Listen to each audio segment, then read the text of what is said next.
VT Riedel shot, let's talk about it. And not just the Riedel shot, honestly, I kind of want to talk about all these microneedling in a bottle exosome type products because I've been seeing them everywhere. And also, just a reminder, I'm not a dermatologist or an esthetician or a skincare expert by any means. I just like to share what works for me and also what doesn't work for me. These type of products are supposed to be like microneedling in a bottle. They have little needles in them which penetrate your skin, and it's supposed to help your next skincare products work better. I can only speak for my skin, but when it comes to trying new products, I try to be very careful with it. I have to be realistic and know what kind of products cause my skin irritation, what my skin is sensitive to. I have to take a look at all the other products I'm using and see if a new product makes sense within my current routine. I'm currently using Arazlo, which is a very strong retinoid. It's stronger than tretinoin. It speeds up your skin cell turnover. I use that 4 times a week. Keeping that in mind, I was a little bit concerned about using this because I had seen some videos saying that there's not really solid evidence that the needles actually fall off your skin. But aside from that, some of the brands that sell these products say that the needles fall off within 72 hours.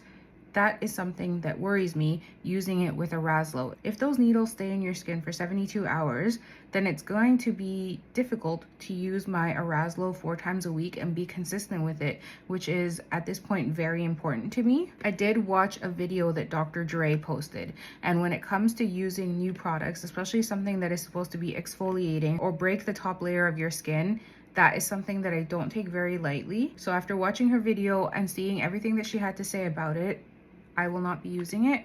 I don't think it makes sense for my skin. I have to be realistic, and I think that this is something that would be very difficult for me to use, very difficult to incorporate into my routine, and it's something that I think my skin is likely to have a bad reaction to. I'm not saying it's a bad product. I'm saying that it's important to be realistic.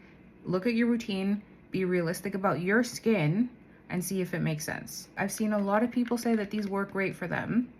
I just don't think it's something for me, and it's not a risk I'm willing to take. Aside from my Arazlo use, I also do use an exfoliant which works really well for me. Considering my Arazlo, my exfoliant, adding this in, I don't think it fits in. I actually have been looking into trying actual microneedling, and I feel like that's something that is a lot more realistic in trying to incorporate into my routine, because that's something I think you do every 6 weeks initially, 6 to 8 or 4 to 6 weeks. You stop using your retinoid for a few days before and a few days after, which I think is easier to schedule out. Of course, microneedling is considerably more expensive than this, but it's just something I feel more confident in trying out than this. This is why it's so important to get to know your skin, get to know what your skin likes, what it doesn't like. Be realistic about the products that you want to try, because sometimes either it might not be necessary or it's something that you really have to take a good look at and consider everything else that you're using.